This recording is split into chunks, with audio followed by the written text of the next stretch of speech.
Hello everyone and welcome to another episode of Usually Fixing and Tinkering, and yes, a very special episode, a comparison finally between David's Rover R8 216 SLI and a Honda Concerto GL. Unbelievable that he owns both cars, one of them being a daily driver and one of them being a slightly more well-kept modern classic. And I don't know many people with this kind of combination before.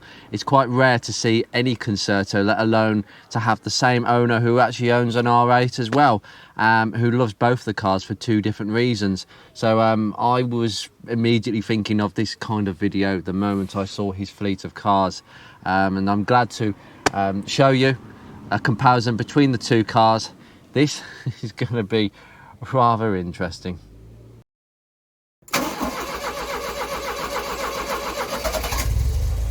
Oh. With a aristocratic shut. Yep, that is what you would expect from the door shut of a Rover R8. Next to its brother, the Honda Concerto, the same car, made by two car companies who needed to learn something from each other. Some people say Rover needed to learn and were more desperate for Honda's assistance, and actually some people say Honda actually needed Rover a lot more than what was first made out. And I think history has shown that it wasn't actually Rover needing Honda, it was the other way around. And I really do believe that Honda as a company still exists today, Rover sadly not. But I think Honda have definitely taken a lot of things on board from Rover's styling, the classic touches, the treatment of some of the engineering that went on in the infrastructure of their cars, and they took that and they produced it in all of their previous cars in little niches here and there. Most people will say that, and I would definitely veer towards a Honda. But this is a Honda Concerto, J-Reg 1991. It's been owned by David for 13 years now. Quite a long time, or around about such. It was bought for not too much money, I can tell you, and it has been their daily car for such a long time now, and it is barely given any issues whatsoever. It is a really rare example. Concertos, by the way, they were produced in a ratio of every 10 Rover R8s, one of these was produced. So that kind of depicts how rare these cars are today, let alone back in the day. I reckon there was only a few thousand ever registered in the UK in the first place, so this makes this particular car unusual and very rare, and it will get attention at shows, and it's certainly done so in a few local car shows. And obviously the great Rover R8, which for me was Rover and Honda at its absolute pinnacle of engineering and sophistication in innovation. Any sort of technical words you want to describe, you can use that to describe the Rover Honda partnership. It was an amazing partnership, and only I think us Rover people will have enjoyed it to go on for a little bit longer. Sadly, BMW came along and effectively killed the company by taking its best assets away. Asset stripping is the word in not too fine a sense, but that's open to debate as usual. But I want to concentrate on these two cars. So I want to concentrate first on the Honda Concerto, the first one that I want to drive today. This video might take place on 2 different days, continuity-ish. Anyway, I want to take you in here. The first thing really visibly from the front is, different side repeaters. These wheel trims are very hard to get hold of. They are extremely rare. I will point out, guys, that if you have not noticed from the rear of the car, this is a GL, okay? This is a base spec model with a 1.4 Honda D series, okay? Now, on the base spec Rover R8 models, you'd have got a 1.6, probably 1.4 actually saying that. The 1.4 with a carburettor, that's it. 8 valve, 1.4 carburettor, and maybe the 1.18 valve as well. They were your base spec configurations. 1.4 on the Honda versions, and this has twin carburettors. Goodness me, 1991, the last year really you could use carburettors. 92 there was a crossover because of Euro 1 killing off carburettors forever, and this is one of the last cars with a carburettor, 2 carburettors and a choke unbelievable. And that's what you got on the base spec. It's there are very few differences on the outside. I mean, you've got this lovely floating roof surrounded by this swath of glass. I mean, this curve of glass round here is just absolutely sumptuous. It really is. We've come around the back here. There's no headrest on this, by the way. Lovely Arthur Daly sticker. Yes, the name to trust for genuine one-owner motor cars. MOTs are always arranged. Absolutely. This was registered there. I have no idea what that is, but still, different backlights, very Japanese in their look, and these big thick bumpers that do stick out a little bit more than the R8 bumpers, I can tell you, visibly. Different trims along the doors. They do degrade over time, these trims, but they're okay. Similar door handles, exactly what you would expect, with the same flip-floppy, classy action, which I definitely think was Rover. There's some things we've noticed in here that is definitely Rover. I mean, look, Rover seat belts for a start. Yes, so Rover did have an impetus, but look at these seats.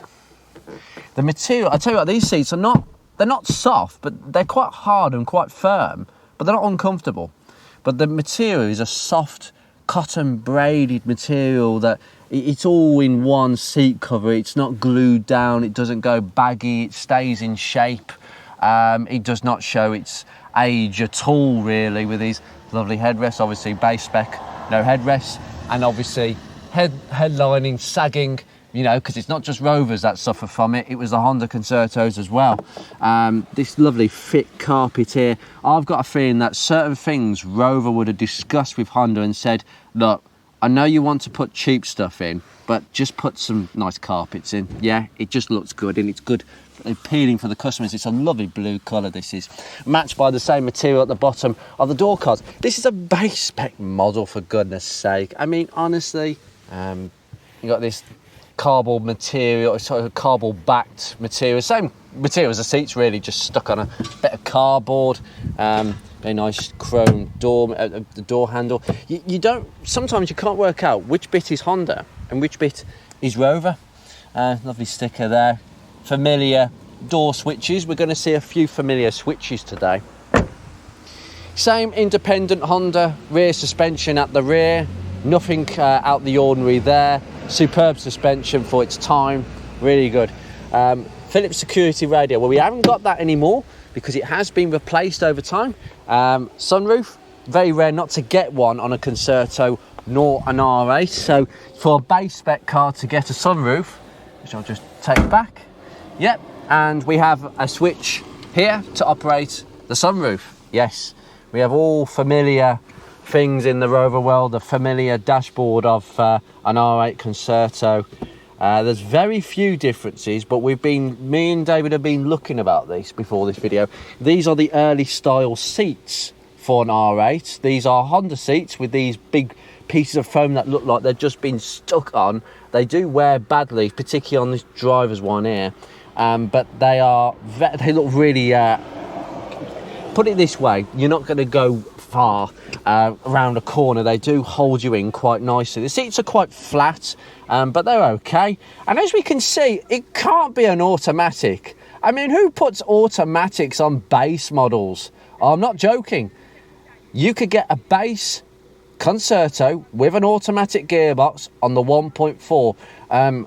Practical Classics made a mistake, I believe, or it was either Practical Classics while the other classic car magazines, while the editors made a mistake and said you could only get a Concerto over here with a 1.6. No, you could get it as a 1.4 twin carb with an automatic gearbox. This is going to be an extremely good comparison between a 1.6 D series injection automatic and a 1.4 automatic. David, like myself, prefers automatics.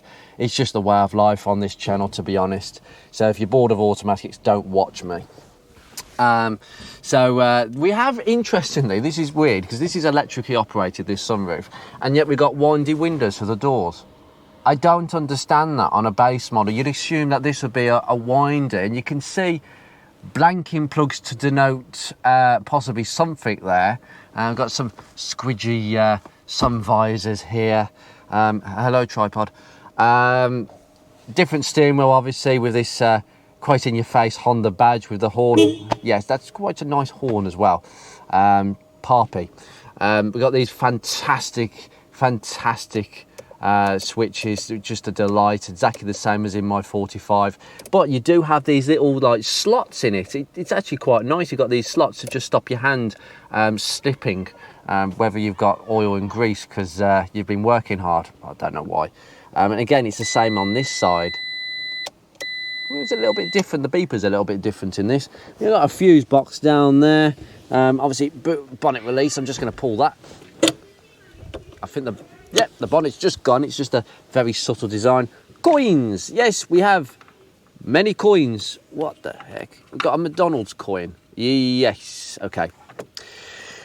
Blanking switches galore here. We haven't got anything around the key because it's a Honda, not a Rover. There's another blanking plug and a choke, which I'm very happy about. I'll tell you what, this is a choke on a ratchet mechanism, and this car will, like any Honda, will start with minimal choke, even when it's completely cold. It's a warmish day today anyway, but I start it up on one click.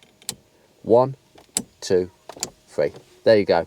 Yep, 3. That's it. 3 for maximum coldness. So it's on a ratchet mechanism, so it's not like old British cars where you pull it and you have to twist it. It's a lot nicer, and I suspect that the carburetted R8s would also have the same choke, sharing parts. Clunky switches. This is exactly what you'd expect from any R8 Concerto. Very nice indeed. Modern headset. It was a cassette player originally. Cigarette lighter, which has been used somewhat, I would expect that to be. And we have this rather nice ashtray, which actually looks like it's never been used.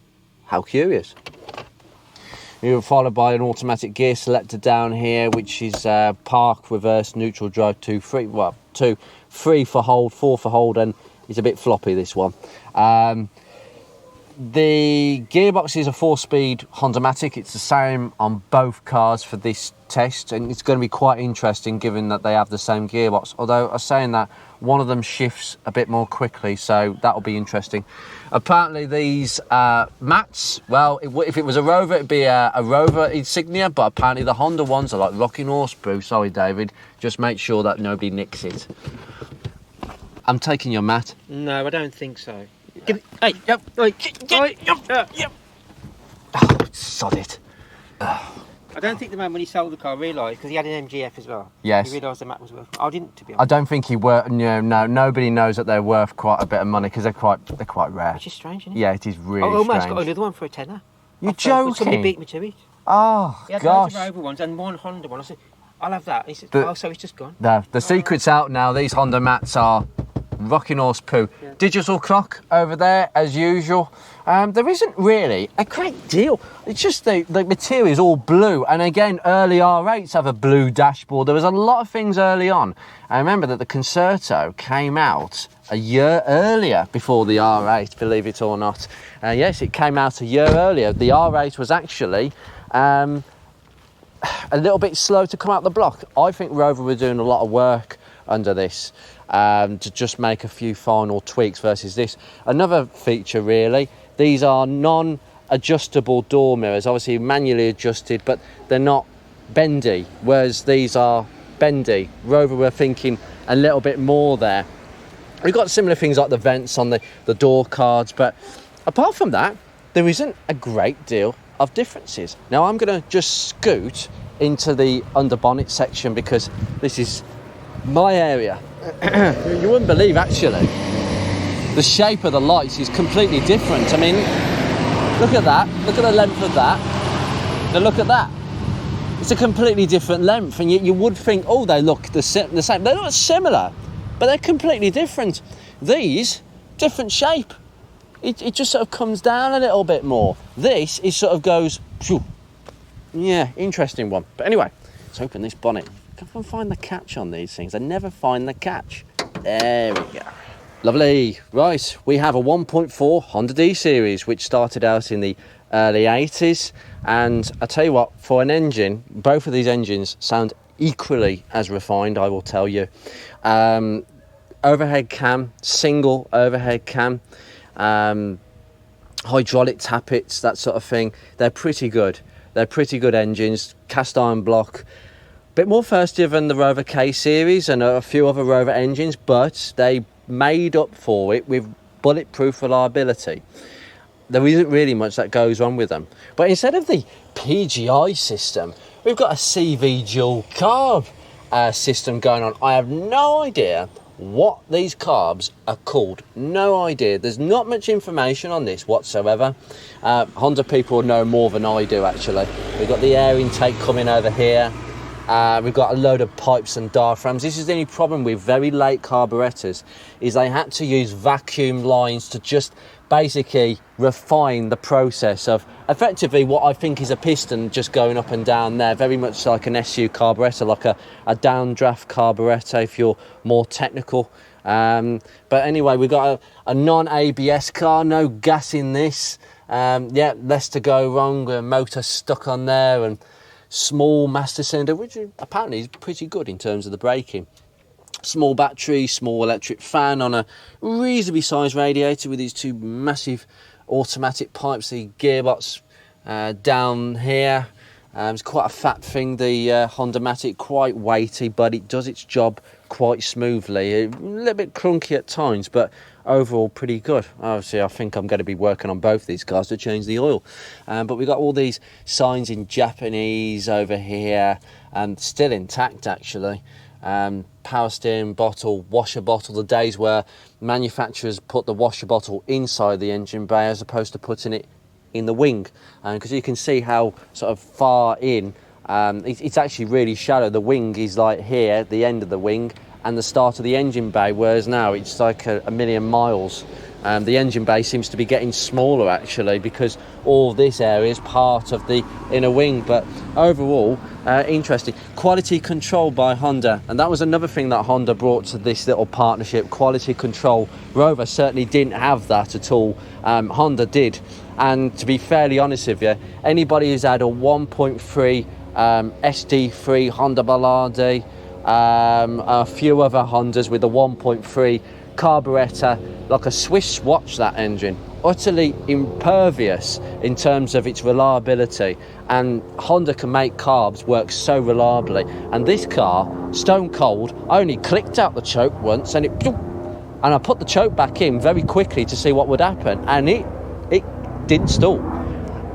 So do you know what, while people were having problems with their Fords and their Vauxhalls, these were very reliable. And the fact that this car is now 33 years of age and it's the daily driver, for goodness sake. A carburettor car, twin carbs, is a daily driver. It's ridiculous. But there's no sound deafening underneath here. They don't do sound deafening on base models. I don't think they ever did on the Concertos. There was a question, how many do I think are left?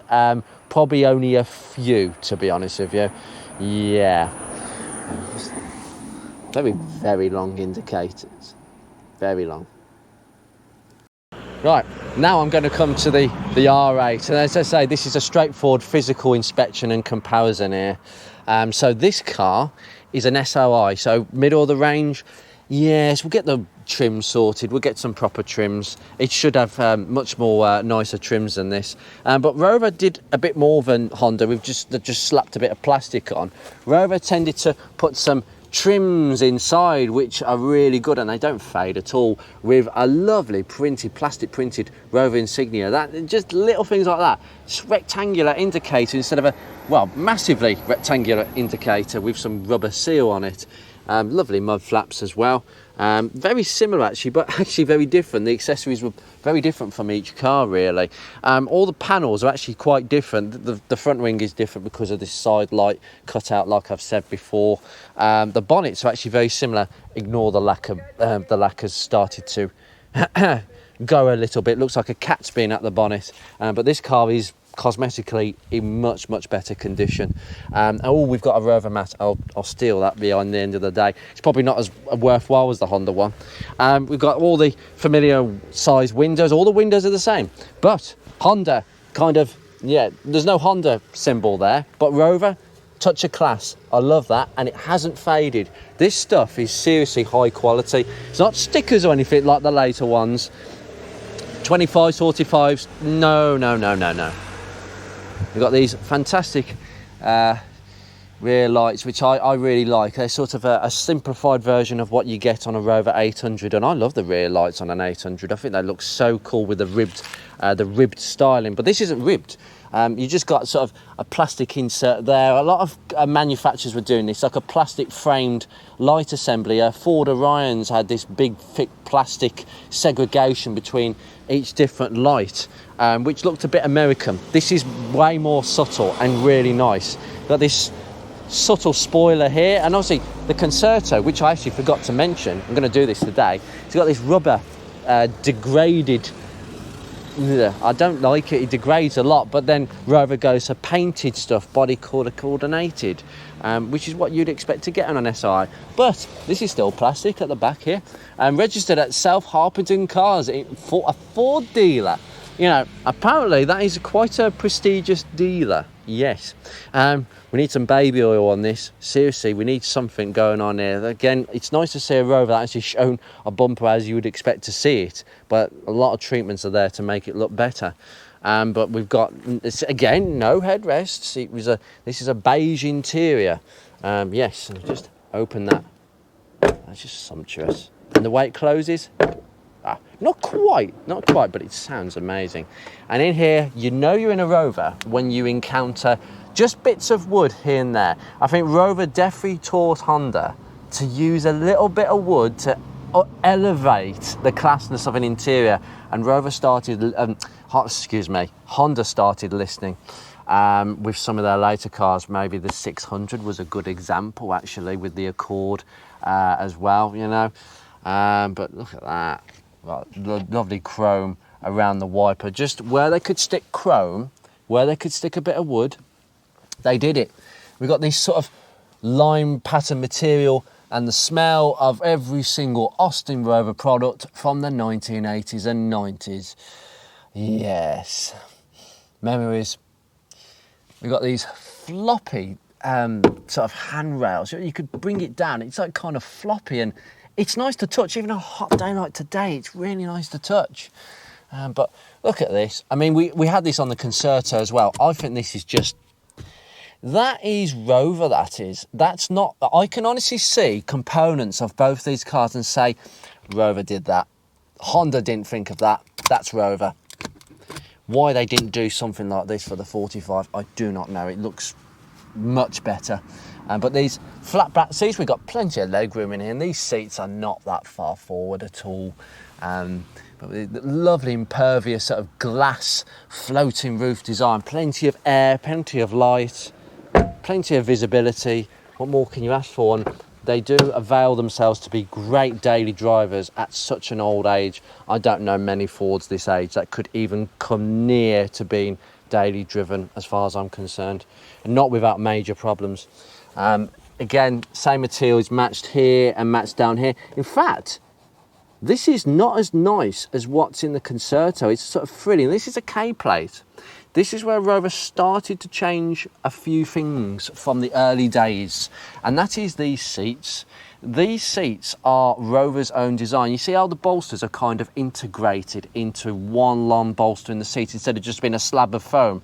Well, early R8's got those seats in the Concerto, but they started changing the design. They put these in Rover Metros and all their other cars, Rover Montegos as well. I think Maestros may have got the treatment, may not have, I can't remember. But everything is in beige, yes.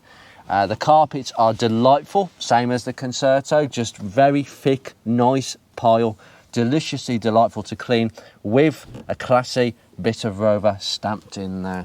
I'm just gonna come in here.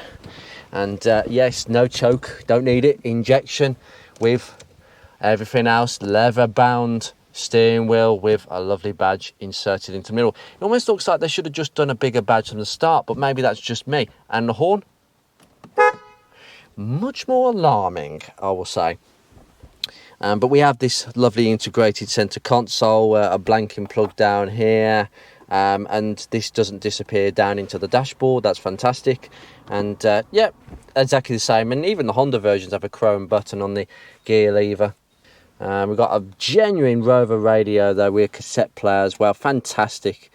And it works apparently. I'm nice to see that. Just little details like that really like, ooh, yes. I need to get one of these radios for the 45.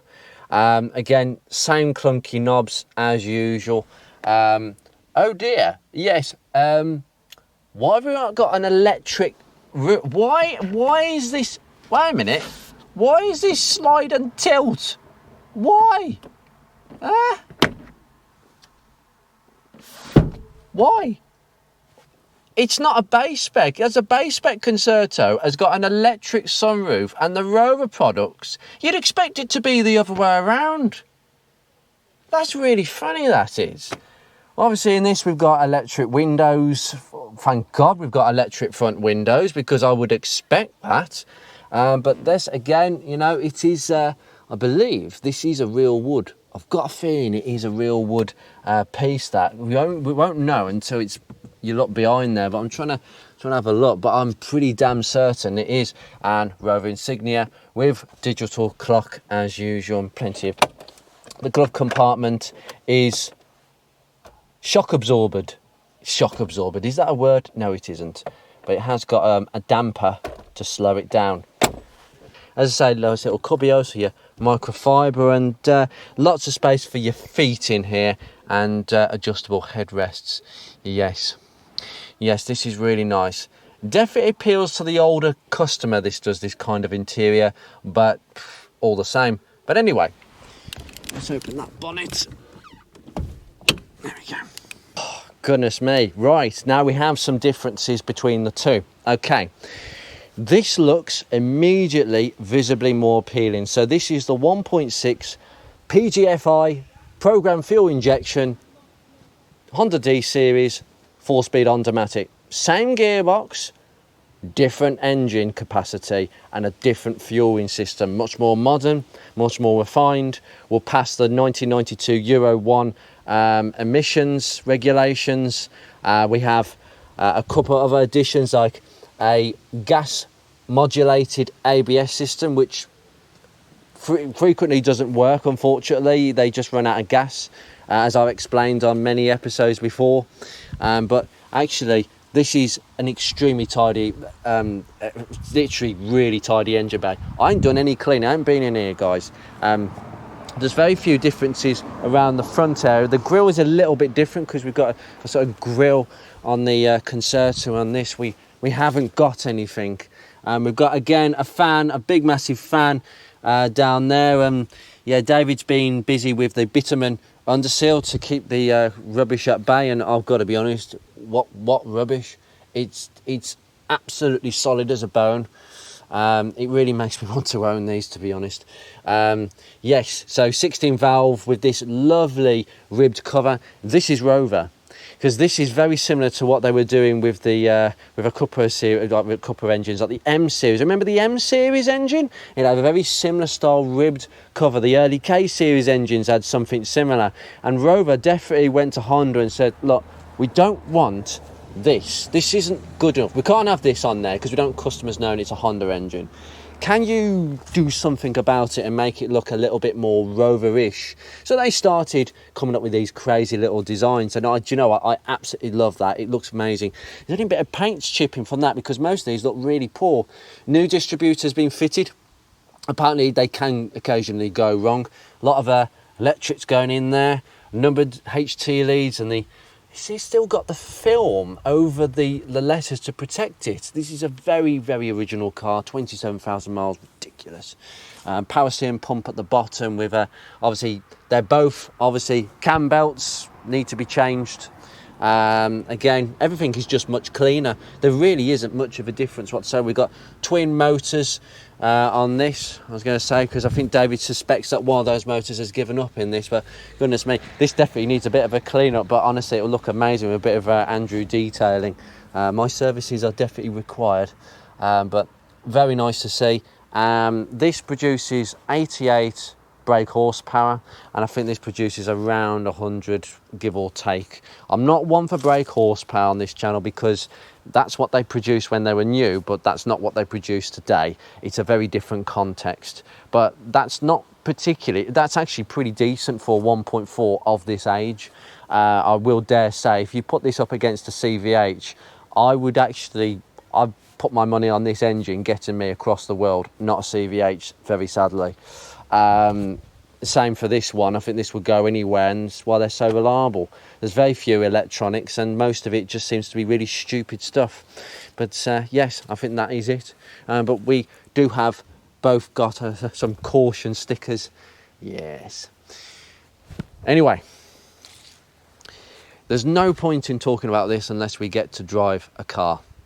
Yes. Shall we take the Concerto?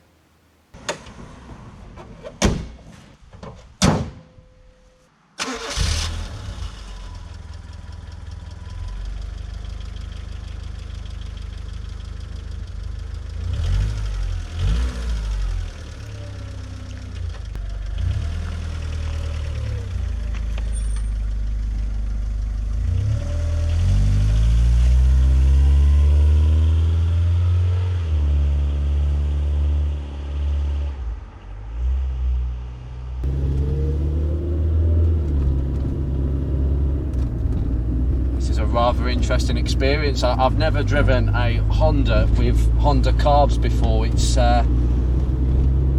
immediately I can feel a sort of very charismatic holding back of the car's performance. Carburetors will always hold it back versus injection. It's like, oh well, I'm going to find out later in this episode, it's just like throwing a load of horses at the car for free with the same engine, and that's exactly what this is. But of course this is the 1.4, it produces fractionally less, but around town I think it's absolutely fine. Lots of poke.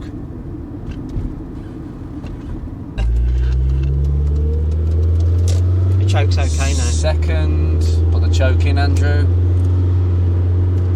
Third, I had to take my foot back just a little bit to get it to go into third. That's normal with a torque converter automatic, slushmatic. It's really smooth. It's exactly how people depict it as. Smooth, a little bit clunky between gears, but mostly smooth. Second, right, we've got there. Just about. If you're very smooth, it will take ages to go into the next gear. But if you drive it more aggressively, then it'll be okay.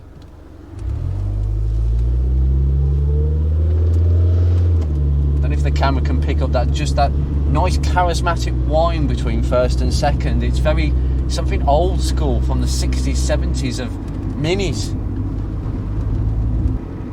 Yeah, McPherson struts at the front, although some markets on the certain Concertos in Europe, they had double wishbones they didn't have at McPherson's.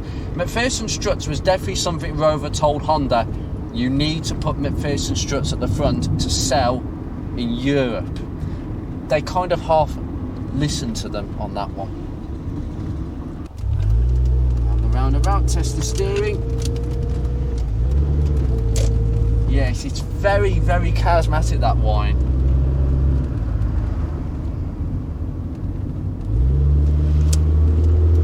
Going for a kick down. Yeah, that was quite slow. Yeah, having comparing this with Ruby being a 1.4 CVT, I'd have preferred a 1.4 CVT. The Susmatic really does hold this car back. I mean, this is a 14-hour road, and you have to really push this thing. This D series has to work hard. Doing about 40 miles an hour at 2,000 RPM, stuck in fourth gear. I am in D4. I don't know why you would use D3, to be honest. I'd use number 2 for snow, ice maybe, but I don't see the point in. I mean, I could just stick it in third and it will go to 2,500 RPM and put it back into fourth at 2,000 RPM. The steering feels really direct. There's not much in the way of turn lock to lock. It's power assisted on all models. It's not manual steering regardless of it being bass. Some people would assume being bass you don't even get power steering. That was an Austin Rover thing, not a Honda thing. So they did things slightly differently. Going up a hill. I say the driving position is really comfortable. The mirrors are in exactly the right spot. The steering wheel has been adjusted up and down just to get it right for a 6'2" driver like myself. The seat, oh, soft and comfy. This is so nice. Well, I have to say, apart from the little bit of wind noise, guys, do excuse the wind a little bit. We've had to open the windows. We've got no air conditioning in this car. No, unfortunately not. I'll tell you something though, the brakes are really good. They're really firm. That small little master cylinder does a really good job. Just goes to show it's actually nothing to do with the master cylinder. It's just how good the brakes are for the weight of the vehicle. No, really nice. It plods along really nicely. I could see this being appealing to maybe a sort of older elderly lady driver. Automatic, reliable engine, small.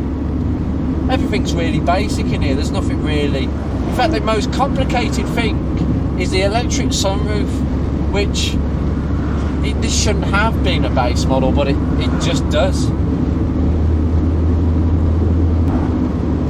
It's really quiet in here as well. In fact, apart from the amount of wind noise we're experiencing driving on this road, it's really not loud. The loudest part of this car is the back box on the exhaust. The sound deafening in here is really, really good.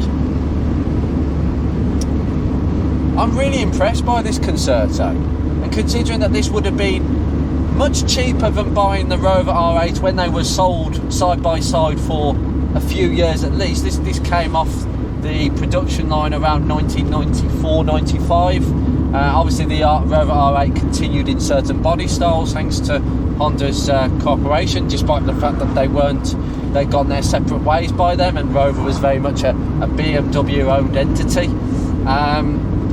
But no, I think there's only a few thousand of these that were ever registered. I can understand why, because there is a lack of classy feel to this, you know, where you'd have wood on the Rover R8, you just get plastic.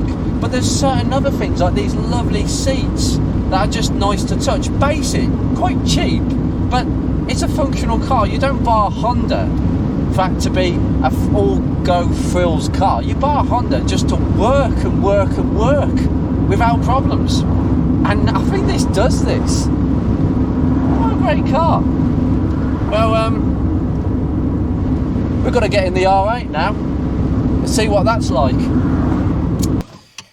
Right, let's get in the R8 216. Let's get going.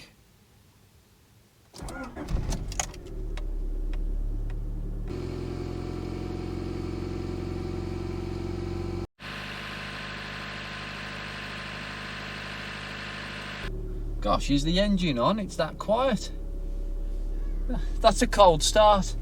Unbelievable. Right, let's get into D with a clump.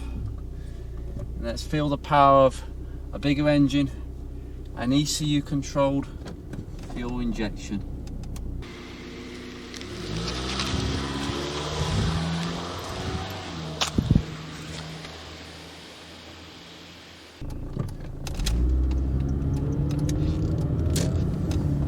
Whirring us through that gearbox as always, but I can immediately sense the oomph of fuel injection. It just gives that engine a little bit more punch, and obviously we've got a bigger capacity, a little bit more punch. Around about 100 horsepower, give or take, I believe, with this engine. We don't deal with horsepower on this because this is a 32-year-old car on this K-Reg. Very low mileage one, 27,000 miles on this example. So it's definitely been well cared for, but immediately there is absolutely no engine braking as typical in a normal torque converter automatic. But everything is the same. The steering feels the same. The suspension feels a little bit firmer on this for some reason.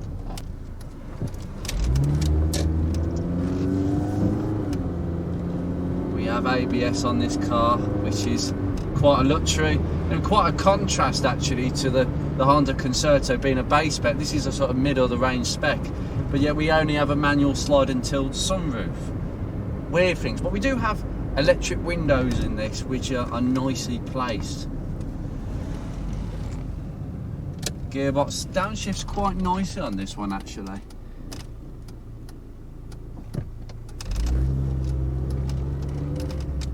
I love it with old cars, you get that immediate sense of the bonnet rising as you just give it that little kick of gas.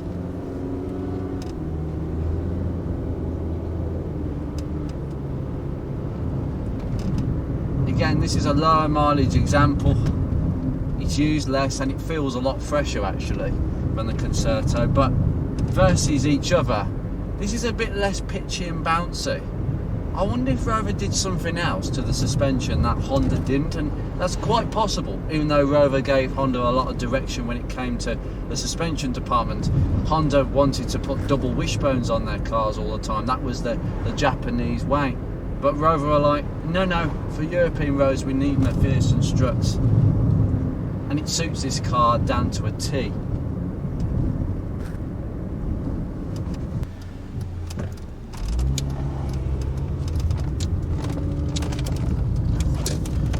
These bolsters really do keep you nicely. These seats, oh yeah, they're nice.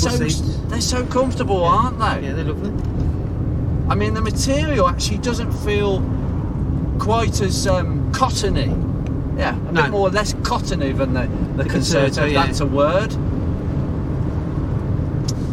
But they support really nicely, and I have a lovely feel to it. I mean, I'm not being funny, in an automatic, my left hand is a bit more free.